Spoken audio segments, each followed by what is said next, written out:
Side खबरों के लिए सब्सक्राइब करें फ्लेम मीडिया और उसके बाद बेल आइकन को प्रेस करें ताकि सबसे पहले आपको मिले एक्सक्लूसिव खबरें।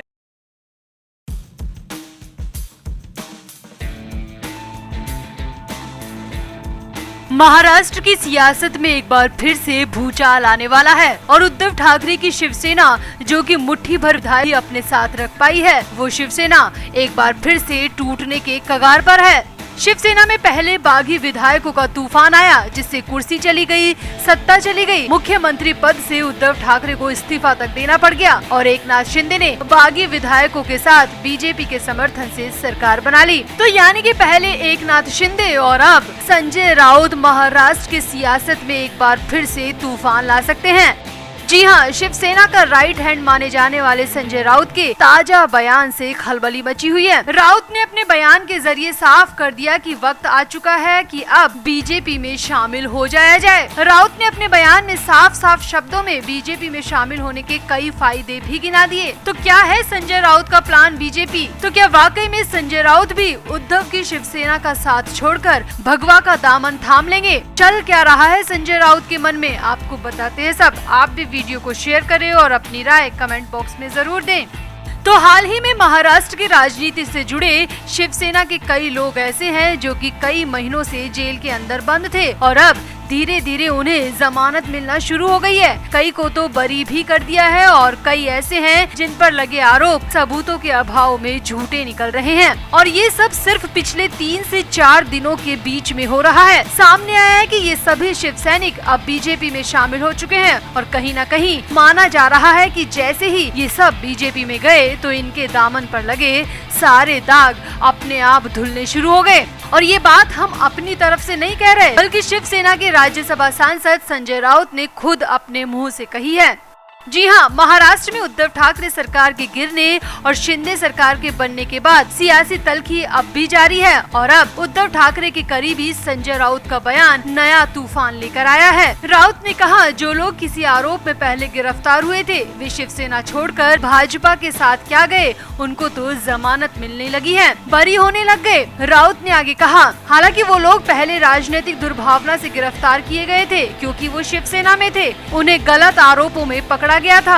अच्छा है कि उन्हें अब जमानत मिल रही है और टाइमिंग का अपना मजा है। जी हाँ, यहाँ राउत के कहने का मतलब है कि वो जैसे ही बीजेपी में शामिल हुए तो उन्हें जेल से आजादी मिलना शुरू हो गई। राउत ने आगे कहा, किसी को बेल मिली है, आज हमने देखा कि भावना गौरे के एक करीबी को जमानत मिल गई है। अच्छी बात है, लोगों को जमानत मिलनी भी चाहिए क्योंकि ये कानूनी प्रक्रिया है। मगर बीजेपी में शामिल होते ही ऐसा कौन सा चमत्कार हो गया कि अचानक सारे आरोप मिटने लगे हैं? अब संजय राउत की बातों का साफ साफ मतलब सिर्फ यही निकाला जा रहा है कि जेल में बंद जो भी शिवसेना से बीजेपी में शामिल हुए हैं, अचानक से उन सभी को रिहाई मिलनी शुरू हो गई है। यानी जो बीजेपी में जाएगा वो जेल जाने से बच जाएगा और जेल में है तो उसे आजादी मिल जाएगी। अब भले ही संजय राउत ने ये बात तंज के रूप में कही है, मगर सूत्रों की माने तो हो सकता है कि संजय राउत भी खुद को प्रवर्तन निदेशालय की जांच से बचाने के लिए ऐसा ही कदम उठाने के बारे में सोच रहे हो। जी हाँ, ये बड़ी खबर निकल कर आ रही है कि संजय राउत भी अब अपने राजनीतिक करियर को नया मोड़ देना चाहते हैं और कुछ ऐसा कदम उठा सकते हैं जो कि उद्धव ठाकरे को पूरी तरह तोड़ कर रख देगा।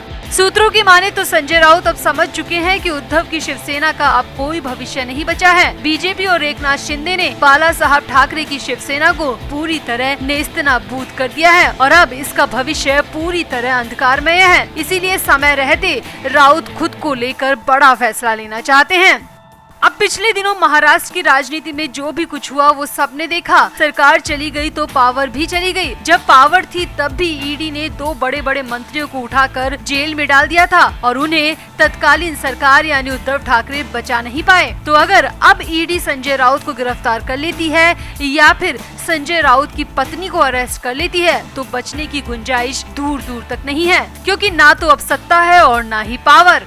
नवाब मलिक और अनिल देशमुख अब भी जेल में ही है। ऐसे में कहीं ना कहीं राउत को भी ये लगने लगा है कि कहीं ऐसा ना हो जाए कि ईडी गिरफ्तार करने घर के दरवाजे तक पहुंच जाए। इससे पहले कि देर हो जाए, वक्त रहते बीजेपी का दामन थामने में ही फायदा है और इसी वजह से संजय राउत अपने बयान के जरिए बीजेपी में शामिल होने के फायदे गिना रहे हैं। तो आपको क्या लगता है, क्या संजय राउत का ये बयान सिर्फ एक तंज है या फिर एक बड़ा संकेत? आपको क्या लगता है, संजय राउत को बीजेपी में आ जाना चाहिए या फिर बाला साहब के सैनिक होने के नाते उद्धव का ही साथ देना चाहिए? और साथ ही साथ ये भी बताएं कि ईडी की तरफ से जो भी गिरफ्तारी हो चुकी है या होने वाली है वो वाकई में क्या बीजेपी से प्रभावित है?